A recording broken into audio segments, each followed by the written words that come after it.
अच्छा, angle between two planes last class में हमने पढ़ा था।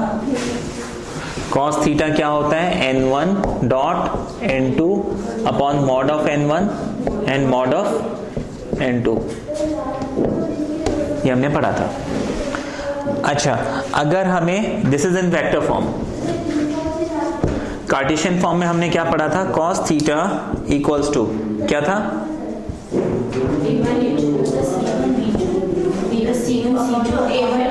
अंडर रूट ऑफ जितने भी वंस हैं,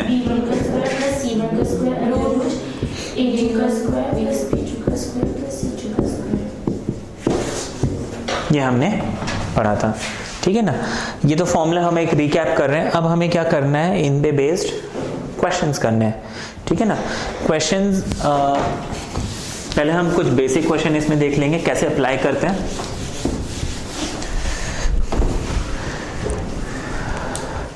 आपको क्वेश्चन दिया हुआ है r इक्वल्स टू, कोई क्वेश्चन ले लेते हैं, लेट्स से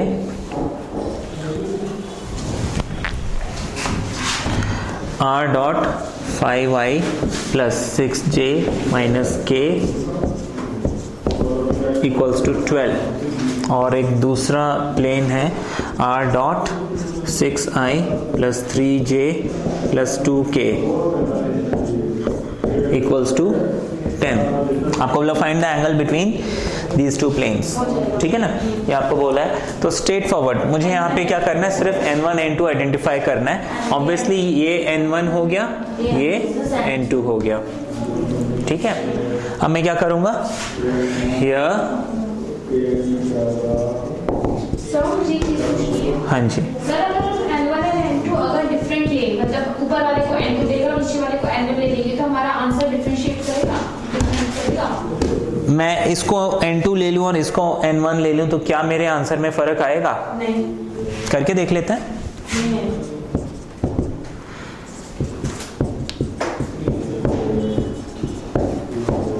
है ना, अभी हमने क्या किया, इसको n1 इसको n2 लिया।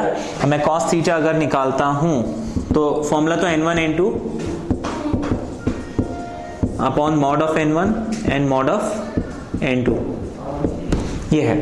नाउ n1 डॉट n2 कितना आ जाएगा, देखो मैं यहीं पे लिख देता हूं, सबको डॉट निकालना आता है। i गोज विद i, तो 5 6 30 प्लस 3 6 18 माइनस 2 1 2, कितना मिल गया, ये 46, ये मिल गया। ठीक है, अच्छा मुझे मॉड ऑफ n1 निकालना है। मॉड ऑफ n1 मतलब हम अंडर रूट ऑफ 5 का स्क्वायर, 6 का स्क्वायर, 1 का स्क्वायर, कितना मिल गया, ये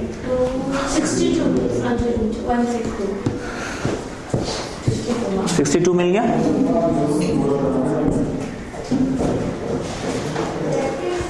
ठीक है, अच्छा मैं मॉड ऑफ n2 निकालता हूं। 6 का स्क्वायर 36, 3 का स्क्वायर 9 और 2 का स्क्वायर 4, कितना मिल जाएगा, 49 विच इज 7, ये मिल गया, है ना। तो cos थीटा हमें यहाँ पे कितना मिल रहा है, 46 अपॉन 7 रूट 62। ये तो मैंने एक रैंडम सा वेग सा एग्जांपल लिया है, इसमें मतलब ऐसे ही अजीब सा आंसर मिल रहा है। कई बार आपको क्या वो कैंसल आउट होके एक परफेक्ट नंबर भी मिल जाता है। तो ये हमारा आंसर आ गया। ठीक है ना, आप चाहे तो इसको ऐसे लिख के, या फिर आप लिख सकते हैं therefore angle is theta equals to cos inverse 46 upon 7 root 62, that is my final answer. ठीक है, ये मेरा आंसर है। अब क्या मैं अगर n1 और n2 इंटरचेंज कर दूं तो मेरे आंसर में कोई फर्क आएगा? चेक करते हैं। हमने यहाँ पे cos थीटा कितना निकाला था, 46 अपॉन 7 रूट 62 ये निकाला था। अब मैं n1 और n2 इंटरचेंज कर देता हूँ। ठीक है, n1 मैंने क्या किया, इसको ले लिया, n2 मैंने इसको ले लिया, है ना। तो n2 is what, 5y plus 6j minus k, और n1 क्या हो जाएगा, 6i plus 3j plus 2k। इनका डॉट क्या मिलेगा, 6 5 30, 3 6 18 and 2 1 2, which is again 46।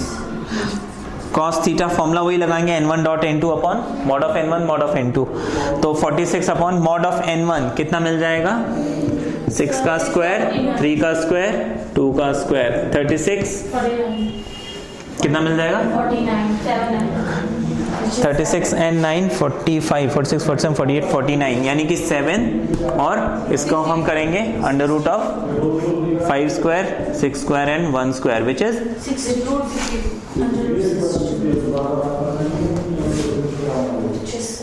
वही मिल रहा है ना, no change.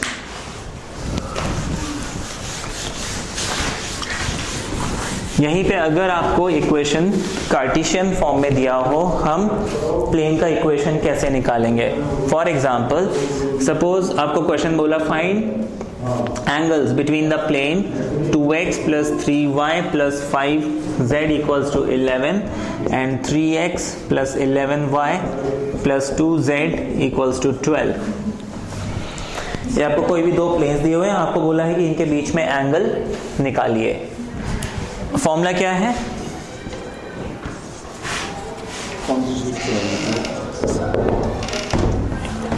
cos theta is equal to A1 A2 cos theta is equal to A1 A2 B1 B2 C1 C2 upon A1 square B1 square C1 square A2 square B2 square C2 square, ये formula है। मुझे यहाँ पे A1 B1 C1 identify करना है। ये A1 हो जाएगा, B1 हो जाएगा, C1 हो जाएगा, A2 हो जाएगा, B2 हो जाएगा, C2 हो जाएगा। ठीक है, अब मैं क्या करूँगा, देखो A1 A2 है ना, तो 2 into 3 which is 6, B1 B2 यानी कि 3 into 11 33, और C1 C2 5 into 2 which is 10, under root of A1 का स्क्वायर यानी कि 2 का स्क्वायर, B1 का स्क्वायर यानी कि 3 का स्क्वायर, एंड C1 का स्क्वायर विच इज 5 का स्क्वायर 25। नेक्स्ट हम लिखेंगे A2 का स्क्वायर यानी कि 3 का स्क्वायर 9, B2 का स्क्वायर 121 एंड C2 का स्क्वायर विच इज 4। इसको आप सॉल्व कर लीजिए, आपका आंसर आ जाएगा। ठीक है, ये क्वेश्चन दिया है find the equation of plane passing through. अच्छा, अब जो हम ये क्वेश्चन कर रहे हैं this is board exam question, ये बोर्ड में आया है या बोर्ड्स में इस टाइप के ही क्वेश्चंस आपको मिलते हैं। ठीक है, जहां जहां बोर्ड का क्वेश्चन होगा मैं आपको बता दूंगा, और उसकी टेक्निक अच्छे से समझ लेना, क्योंकि मोस्टली बोर्ड में जो क्वेश्चन है वो रिपीट होते हैं, फॉर्मेट उनका रिपीट होता है। इट इज नॉट कि वो क्वेश्चन रिपीट कर रहे हैं, बट हाँ क्वेश्चन में वैल्यूज चेंज कर देंगे, बट उसका जो मेन जो कॉन्सेप्ट होगा वो वही होगा, है ना। तो ये क्वेश्चन है find the equation of a plane passing through the point this and it is perpendicular to two planes. एक प्लेन आपको निकालना है जो इस प्लेन का भी परपेंडिकुलर है, प्लेन 1 का, और इस प्लेन 2 का भी परपेंडिकुलर है, और ये जो प्लेन है it is passing through some point 1 1 and -1, ये आपको निकालना है। ठीक है, अब इसको हम कैसे करेंगे। अब यहां पे हमें एक चीज समझनी है, वो ये कि आपने डॉट और क्रॉस प्रोडक्ट निकाले हैं, है ना। अब जो मुझे प्लेन निकालना है it is perpendicular to plane 1 and it is perpendicular to plane 2, दोनों प्लेन का परपेंडिकुलर है। वेक्टर्स में हमने पढ़ा है कि मुझे एक वेक्टर निकालना है जो इन दोनों का परपेंडिकुलर है। कैसे निकालते हैं, P1 क्रॉस P2 अगर मैं करूंगा तो मुझे इनका परपेंडिकुलर मिल जाएगा।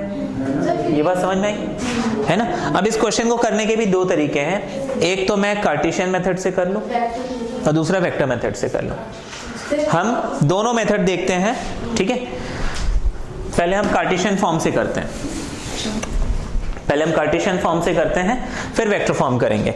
अब यहां पे let the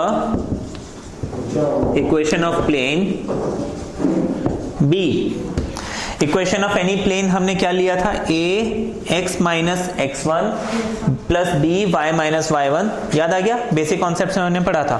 तो x minus x1, what is x1, 1 plus b y minus y1 again 1 और c z minus z1 which is -1, तो ये +1 हो जाएगा इक्वल्स टू 0। अच्छा, ये जो प्लेन है, ये प्लेन इसका परपेंडिकुलर है। हमने पढ़ा था कि अगर दो प्लेन्स परपेंडिकुलर हैं तो a1 a2 b1 b2 c1 c2 equals to 0, ये हमने पढ़ा हुआ है। हाँ, सो हमारा जो y1 है तो 1 का है। अच्छा, पॉइंट जो दिया है आप उसमें x1 y1 z1 लेंगे ना।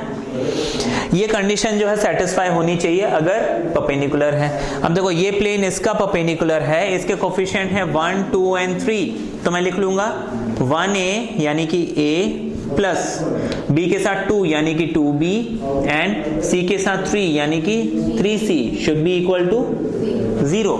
Late this be expression 1। उसके बाद ये प्लेन इसका भी परपेंडिकुलर है तो 2 इंटू a है ना, समझ में आ रहा है ना हमको। कोफिशिएंट x के कोफिशिएंट यानी कि 2a, y और y का कोफिशिएंट यानी कि -3b and z and z ये हो जाएगा 4c should be equal to 0। इसको हम इक्वेशन 2 मान लेते हैं। इतना समझ में आ गया? हाँ, इसमें कोई डाउट है? सर अगर ये लिखेंगे a1 a2 plus b1 b2 ये 0 गलत नहीं होगा? सर ये 2a a1 a2 plus b1 b2, sir क्योंकि लिख रहे ये डिस्क्रिप्शन बता नहीं रहा कि कौन से। मैं नहीं समझा आपका क्वेश्चन। सर ये हम बस ऐसे ही लिख देंगे ये। हाँ, नहीं, ये तो आपको, ये तो कंडीशन है ना, अगर दो प्लेन्स परपेंडिकुलर है तो ये कंडीशन सेटिस्फाई करेंगे वो। सर हम ऐसे लिख देंगे बिना कुछ बताए। यहाँ पे आपको मेंशन करोगे ना कि if two planes are perpendicular ये कंडीशन सेटिस्फाई होनी चाहिए। अच्छा, हाँ बोलिए, क्या नहीं समझ में आया? सर ये एक की जगह हमने 1 पुट करा, b की जगह 2 पुट करा, तो फिर सर फाइनली क्वेश्चन में a b और c कैसे होगा? a और b, देखो हमने 1 पुट करा 2 पुट नहीं करा। देखो a1 की जगह मैंने 1 लिया, लेकिन a2 की जगह मैंने a लिया। 1 into a is a। b1 की जगह 2 लिया और b2 की जगह मैंने b ले लिया, तो ये हो गया 2b। c1 की जगह 3 लिया, c2 की जगह c लिया, तो 3c। ऐसे ही सेकेंड इक्वेशन। अब देखो, ये लीनियर इक्वेशन इन 3 वेरिएबल है या 3 अननोन क्वांटिटीज है, इसको मुझे सॉल्व करना है। देखो, whenever we have 3 unknown quantities, मुझे तीन कम से कम इक्वेशन चाहिए उसको सॉल्व करने के लिए। 2 ही इक्वेशन है, तो ऐसे इक्वेशन को सॉल्व करने के लिए एक मेथड आपको बताया था, क्रॉस मल्टीप्लाई, है ना। तो क्रॉस मल्टीप्लिकेशन का हम मेथड लगा लेंगे। तो यहाँ पे कॉन्सेप्ट कैसे हम करते थे क्रॉस मल्टीप्लिकेशन? b से हम स्टार्ट करते हैं। b के सामने नंबर है 2, b के सामने नंबर है -3, c के सामने नंबर है 3, c के सामने नंबर है 4। फिर a पे आएंगे, नंबर है 1, नंबर है 2। उसके बाद वापस b पे जाएंगे, 2 एंड -3। हम यहाँ पे लिखेंगे a, यहाँ पे लिखेंगे b, यहाँ पे लिखेंगे c। ये एकदम स्टार्टिंग में आप लोग को सिखाया था जब हमने प्लेन टॉपिक स्टार्ट किया था, है ना। अब 2 4 8, 3 2 6, 3 1 3, नेगेटिव साइन है तो माइनस साइन आ जाएगा। डाउन टू अप, 3 3 देखो मुझे माइनस लिखना है और 3 3 -9 होगा यहाँ पे, तो ये minus and minus becomes plus. 4 1 4 and 2 2 4।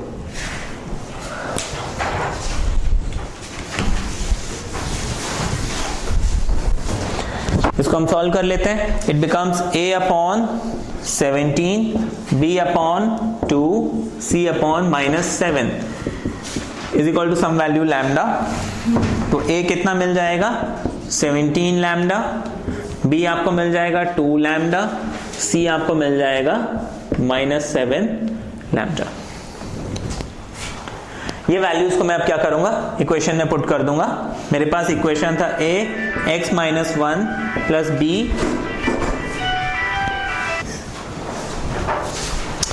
b के साथ क्या था y -1 और c के साथ था z +1 = 0। यही था ना इक्वेशन।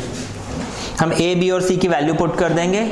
हम लिखेंगे 17 lambda x minus 1, 2 lambda y minus 1 and minus 7 lambda z plus 1 should be 0। Lambda common लेके हटा देते हैं।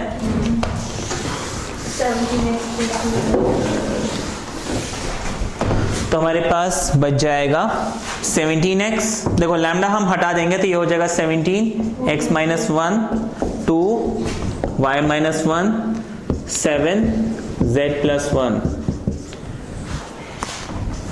जिसको हम कैसे लिख सकते हैं? 17x plus 2y minus 17 minus x equal to 0। ये आ गया।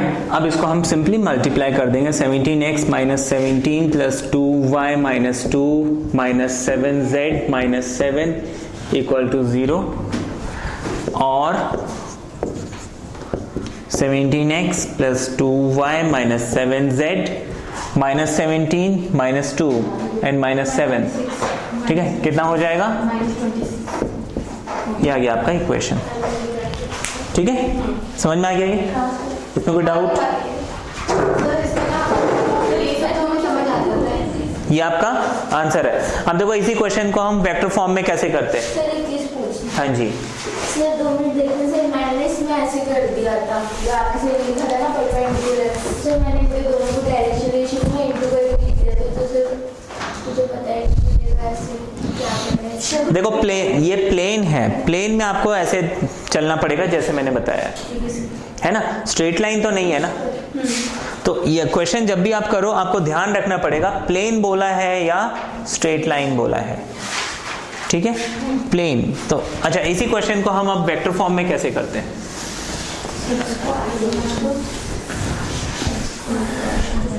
आपको देखो एक पॉइंट दिया था 1, 1 एंड माइनस 1। इस पॉइंट को हम लिख सकते हैं i प्लस जे माइनस के, ठीक है, ऑब्वियसली, ठीक है। अच्छा, ये हो जाएगा आपका plane is passing through this point. हमने एकदम स्टार्टिंग में पढ़ा था कि any plane passing through a point with position vector a and normal to a vector n is equal to r dot n equals to a dot n, ये पढ़ा था हमने। तो प्लेन यहां से पास हो रहा है तो ये कौन सा वेक्टर हो जाएगा? a वेक्टर, ठीक है। अच्छा, अब हमें इक्वेशंस क्या दी हुई थी? x प्लस, दोनों प्लेन की इक्वेशन क्या थी? 2y plus 3z is equal to 7, 2x minus 3y plus 4z is equal to 0। ये दिया हुआ था। अब देखो इस प्लेन का जो n1 वेक्टर है वो है 1, x के साथ जो भी कोफिशिएंट लगा है उसके साथ i, y के साथ जो भी कोफिशिएंट लगा है उसके साथ j, z के साथ जो भी कोफिशिएंट लगा है उसके साथ k। इसका नॉर्मल क्या हो जाएगा? n2 विच इज x के साथ क्या लगा हुआ है? 2, y के साथ क्या लगा हुआ है? 3 और z के साथ क्या लगा हुआ है? ये आपको n1 n2 मिल गया। क्वेश्चन में आपको बोला था कि the plane is perpendicular to this plane and this plane, vector का कॉन्सेप्ट। अब vector is perpendicular to both the vectors, cross product निकालोगे। आप यहाँ पे क्या करोगे? सिंपली n1 क्रॉस n2 निकालोगे। क्रॉस करना तो सबको आता है। सबसे पहले हम लिखते हैं i j k, उसके बाद n1 के जो पहले आ रहा है उसके कोफिशिएंट्स विच इज 1, 2 एंड 3 और n2 के कोफिशिएंट्स विच इज 2, -3 एंड 4। इसको फिर हम डिटरमिनेंट मेथड से सॉल्व करेंगे। हमें कितना मिल जाएगा? Is equal to i 2 4 8 minus plus 9 minus j, ये हो जाएगा 4 1 4 2 3 6 and z sorry k 3 1 3 and 2 2 4, ये मिलेगा आपको, जिसको हम लिख सकते हैं 17i and 2j and 7k। ये लिख सकते हैं। देयरफॉर इक्वेशन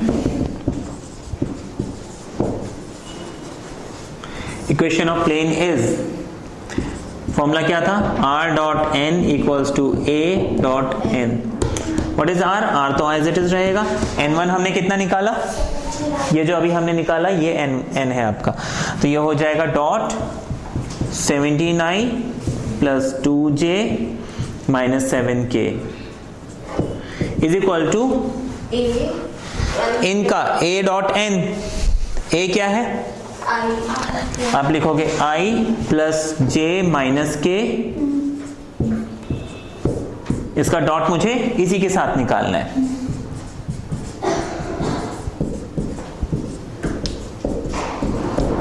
ठीक है, उसको हम सॉल्व कर लेंगे, हमारा आंसर आ जाएगा, which is r dot i, sorry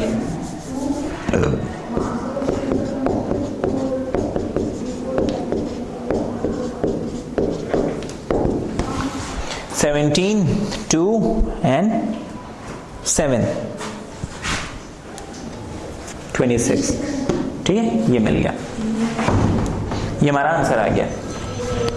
ठीक है, इसको अगर हम कार्टेशियन फॉर्म में कन्वर्ट करते हैं तो हमने कैसे सीखा था, 17 के साथ आप x लिख दीजिए, इसके साथ आप y लिख दीजिए और k को हटा के आप z लिख दीजिए, ये कार्टेशियन फॉर्म में आ जाएगा। तो ये एग्जैक्टली वही इक्वेशन है जो हमने कार्टेशियन मेथड से निकाला था। तो इसमें कन्वर्ट करना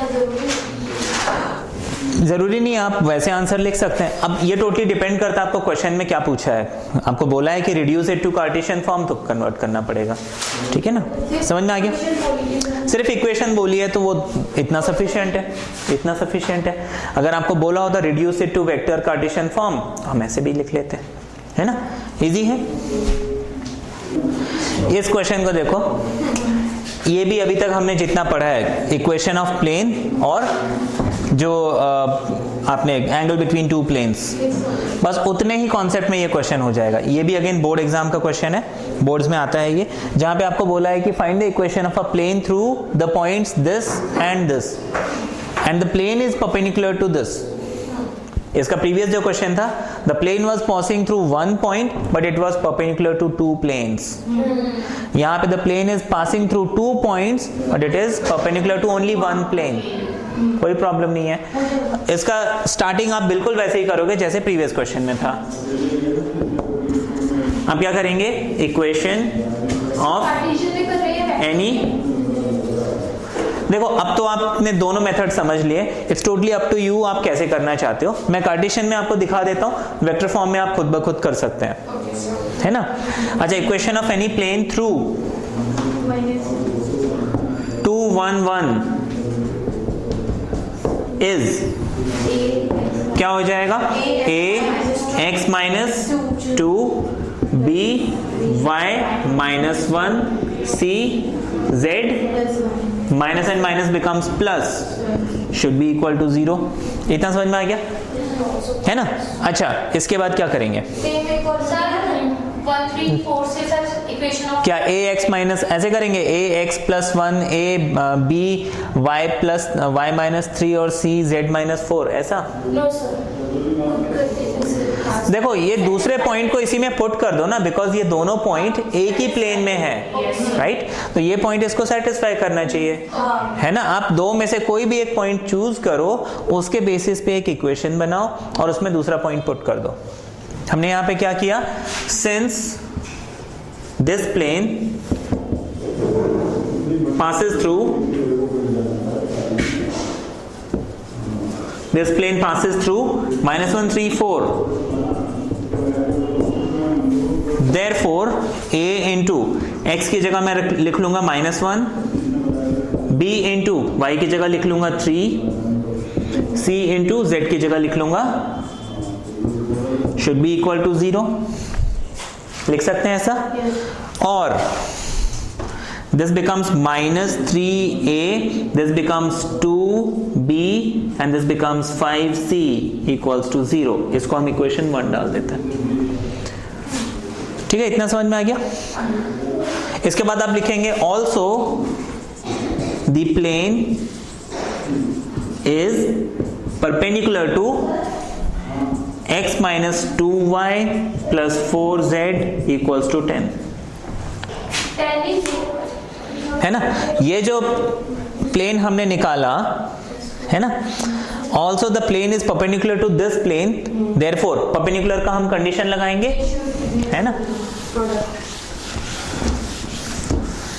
अच्छा, यहां पे एक समझने वाली बात, which plane is perpendicular to this plane? This plane. इसमें ध्यान रखना, आप इधर मत देखना बिल्कुल भी. हमारा प्लेन का इक्वेशन ये है, ये तो हमने उसमें एक वैल्यू डाल के सॉल्व किया है, but equation of plane is this. कैसे पता चलेगा? इक्वेशन ऑफ प्लेन में हमेशा x, y, z वेरिएबल्स होते हैं. यहाँ पे हमारे पास वेरिएबल्स नहीं है, सिर्फ a, b, c है, तो ये इक्वेशन ऑफ प्लेन नहीं है. इक्वेशन ऑफ प्लेन ये है, तो बी वेरी केयरफुल. आप इसको इसके साथ मत मैच कर देना. ठीक है, तो प्लेन हमारा ये हो गया और दूसरा प्लेन ये हो गया, तो हम वही कंडीशन लगाएंगे, a1 a2 b1 b2 c1 c2 should be equal to 0. a1 की जगह a आ जाएगा, a2 की जगह 1 आ जाएगा, b1 की जगह b आ गया, b2 की जगह -2 आ गया, c1 की जगह c आ गया और c2 की जगह +4 क्या आ जाएगा? +4 शुड बी इक्वल टू 0. इसको हम इधर लिख लेते हैं, a minus 2b plus 4c equals to 0. इसको हम इक्वेशन 2 मान लेंगे. इक्वेशन 1 एंड इक्वेशन 2, हमारे पास दो इक्वेशन अगर आ गए तो सफिशिएंट है हमें a, b और c डिटरमाइन करने के लिए, है ना. अभी तक हमने किया है. कैसे सॉल्व करेंगे? Cross multiply. इसके आगे तो बनेगा सबको, तो मुझे निकाल के बताइए क्या आ रहा है इक्वेशन ऑफ प्लेन. सर इसमें भी कोई भी ऊपर नीचे हो सकता है ना? कोई भी ऊपर, मैं समझा नहीं. सर जैसे b है ना, दो b, मतलब b से शुरू करते हैं, तो एक में -2 है, दूसरे में भी इसमें लेकिन -2 और उसमें -3 है, तो ऊपर नीचे कर दे. देखो इसमें क्या होता है, ऊपर नीचे में कैसे भी कर सकते हो. लाइक इक्वेशन 1, ये इक्वेशन 1 था हमारा, है ना. अच्छा, मैंने यहाँ पे लिख लिया -3a + 2b + 5c = 0. ये इक्वेशन 1 था, है ना. अच्छा, अब जब मैं क्रॉस मल्टीप्लाई कर रहा हूं, आप कैसे करना चाह रहे हो? आप कहना चाह रहे हो कि मैं इस 2 को पहले लिखूं, इसको बाद में लिखूं? हाँ, मतलब सर जैसे ये भी हो गया, उसमें वो 1 था, वो ऊपर था उसमें. हाँ बिल्कुल ठीक बोल रहे हो कि देखो मैं इसको ऊपर रखूं, इसको ऊपर रखूं, कोई फर्क नहीं पड़ता.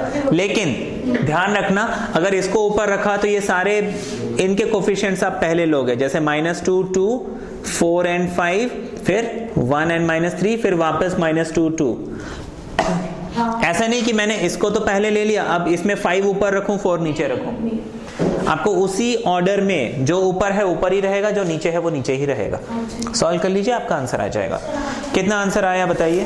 18x + 7y + 4z - 39 = 0. 18x + 7y + 4z - 39 = 0. अच्छा, हम लोग इसको करके देखते हैं. हाँ बताइए. Sir 14x + 13 17y + 4z - 41 = 0. अच्छा, देखते हैं.